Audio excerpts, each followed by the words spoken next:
Assalamu alaikum students and a very good morning to all of you.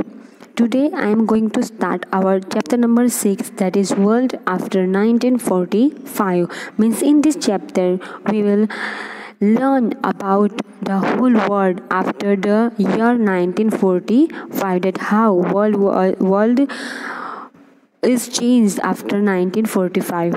So let's start our chapter. The pages of history are full of innumerable wars fought in ancient India and world. The most destructive war which will always be remembered in the modern world is the First and the Second World War.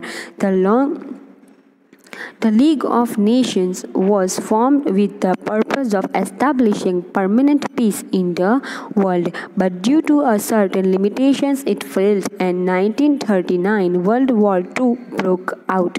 The disturbed state of mind and the horrors of the World War II persuaded human beings to once again make efforts for peace and perfection of independence. This resulted in the establishment of United Nations 24 अक्टूबर 1945। तो students, जैसे कि हमने आगे बहुत सारे chapters आगे already discuss कर लिए और सभी चैप्टर्स में हमने देखा कि इंडिया में ही नहीं लेकिन इंडिया के साथ साथ पूरी दुनिया में बहुत सारी लड़ाइयाँ हुई है पहले के टाइम में, पुराने टाइम में, हिस्ट्री में। लेकिन इन सभी लड़ाइयों के अंदर, इन सभी वॉर्स के अंदर वो ऐसी वॉर है जो दुनिया कभी भी नहीं भूलेगी, क्योंकि वो इतनी डेंजरस वॉर्स थी। वो है first world war and second world war. और साथ ही में हमने ये भी देखा था कि फर्स्ट वर्ल्ड वॉर के बाद लीग ऑफ नेशन एस्टैब्लिश किया गया because of the purpose for to establish a permanent peace in the world, यानी कि इस दुनिया में शांति लाने के लिए, सिक्योरिटी लाने के लिए लीग ऑफ नेशन एस्टैब्लिश किया गया फर्स्ट वर्ल्ड वॉर के बाद। लेकिन हमने जैसे देखा था आगे के चैप्टर में कि लीग ऑफ नेशन अपनी ड्यूटी परफॉर्म करने में फेल हो गया और उसी फेलियर की वजह से सेकंड वर्ल्ड वॉर हुई इन 1939 में। सेकंड वर्ल्ड वॉर के बाद सभी लोग इतने डिस्टर्ब्ड हो गए थे कि उन्हें लगा कि अब फाइनली दुनिया में शांति और सिक्योरिटी होनी ही चाहिए, और इसी एम को एस्टैब्लिश करने के लिए, फुलफिल करने के लिए United nation second world war के बाद एस्टैब्लिश किया गया 24 अक्टूबर 1945 में। ये डेट स्टूडेंट्स आपको खास याद रखनी है because this question is asked in examination for 1 mark question and as well as in MCQs. The United Nations Charter. The United Nations Charter starts with the preamble and it explains the goals of United Nations. Below given are the goals. तो students, United nation का charter कहता है। Charter यानी कि students उसका introduction का page, जैसे हमारी बुक में पहला पेज आता है ना इंट्रोडक्शन का, वैसे ही तो यूनाइटेड नेशन का चार्टर जो है वो प्रेम्बल के साथ स्टार्ट होता है। प्रेम्बल यानी कि इस बुक में आगे क्या है, इसे क्या किस मकसद से ये सब कुछ लिखा गया है, वो जैसे हमारा कॉन्स्टिट्यूशन हमने आगे चैप्टर में पढ़ा है, हमारा कॉन्स्टिट्यूशन, उसके अंदर हमारा प्रेम्बल आता है। तो प्रेम्बल जो पहले का पेज जिसमें लिखा होता है कि अंदर क्या है, मेन इम्पॉर्टेंट होता है प्रेम्बल। तो प्रेम्बल से स्टार्ट होता है और उसके अंदर, उस प्रेम्बल के अंदर यूनाइटेड नेशंस के गोल्स लिखे हुए हैं, यानी मकसद कि किस मकसद से यूनाइटेड नेशन एस्टैब्लिश किया गया।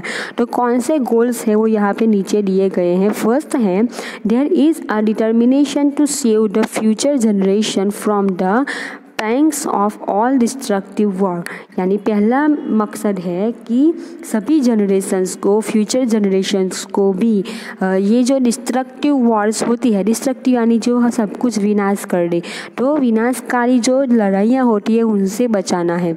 Here's emphasis had been laid to on responsibilities been out of international laws and mutual understanding, और ये रिस्पॉन्सिबिलिटी किसकी है कि हम फ्यूचर जनरेशन को लड़ाइयों से बचा सकें। तो ये रिस्पॉन्सिबिलिटी है इंटरनेशनल लॉज, यानी सभी देश के कायदे कानून ऐसे बनाने चाहिए। और दूसरा म्यूचुअल अंडरस्टैंडिंग, एक दूसरे के साथ अंडरस्टैंडिंग, समझ ऐसी होनी चाहिए कि लड़ाई ना हो। सेकंड है, emphasis has been laid on developing tolerance mutually so that the whole world develop socially.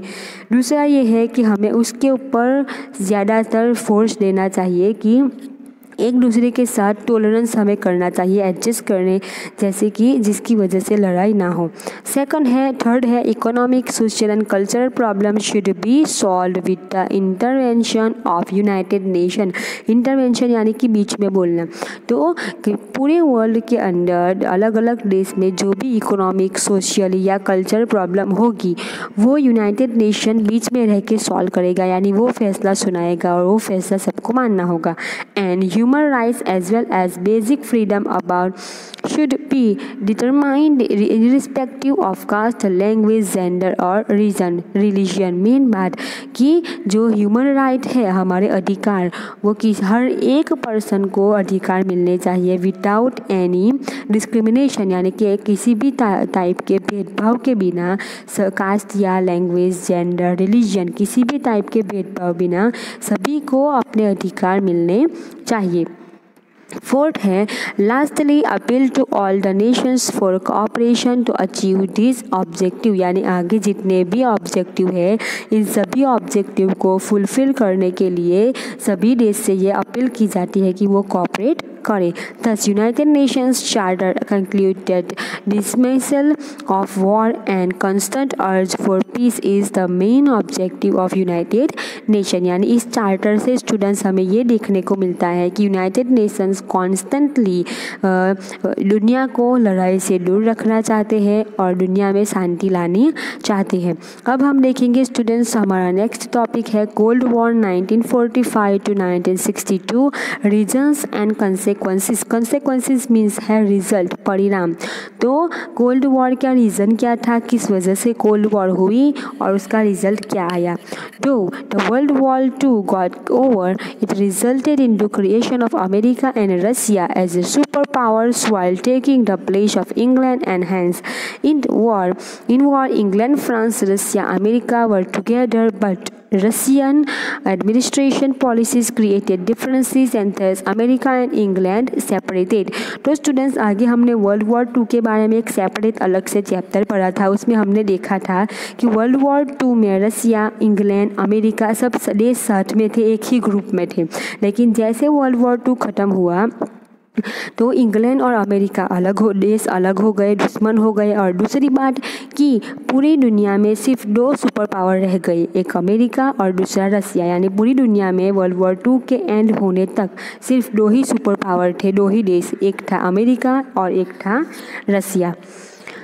A strong competition between the 2 superpowers, that is America and Russia, to establish supremacy over the world emerged after Second World War. The power was centralized between 2 poles, that is America and Russia. Therefore, this time period is considered as bipolar world। Bi यानी कि 2 और polar यानी pole, owing to externally lens relation between 2 power blocks. This phase is known as the Cold war phase. तो students world war II के बाद ये जो 2 super power है, 2 पोल यानी कि हमारी दुनिया में जो 2 पोल है साउथ और नॉर्थ पोल, वो तो अमेरिका अलग पोल में और रसिया अलग। तो अमेरिका और रसिया ये जो 2 सुपर पावर थे उन दोनों में कंटिन्यूसली ये कंपटीशन रहता था, अपने पावर पूरी दुनिया में जमाने का कंपटीशन दोनों में चल रहा था। यानी दोनों ही देश चाहते थे कि उसका पावर इस दुनिया में चले, वो इस दुनिया पे राज करे। तो इसकी वजह से कंटिन्यूसली दोनों में कंपटीशन होता रहता था। तो इसीलिए ये जो टाइम पीरियड है उस टाइम पीरियड को बाईपोलर वर्ल्ड भी ऑर्डर भी कहते हैं। बाईपोलर यानी 2 पोल, यानी उसमें सिर्फ उस वक्त सिर्फ 2 ही पोल राज करते थे, 2 सुपर पावर। तो इसी की वजह से कंटिन्यूसली उन दोनों में लड़ाइयाँ होती रहती थी, बातचीत को लेकर लड़ाइयाँ होती रहती थी। और इसी वजह से इस फेज़ यानी कि टाइम को कोल्ड वॉर फेज़ कहते हैं। कोल्ड वॉर हमने आगे चैप्टर में डिटेल में इंफॉर्मेशन देखी थी। कोल्ड वॉर यानी कि बातचीत से जो लड़ाई होती है वो। At various incident both the super powers almost came into conflict with one another. कभी कभी ऐसी सिचुएशन हो जाती थी कि दोनों सुपर पावर आमने सामने लड़ाई के लिए आ जाते थे, बातचीत की वजह से भी ऐसी सिचुएशन आ जाती थी। तो स्टूडेंट्स ये था हमारा 6th चैप्टर जो मैंने स्टार्ट किया, जिसमें मैंने आपको यूनाइटेड स्टेट के गोल्स बताए और कोल्ड वॉर के बारे में बताया। I hope you all understand very well. I will continue the chapter in next video. Thank you very much.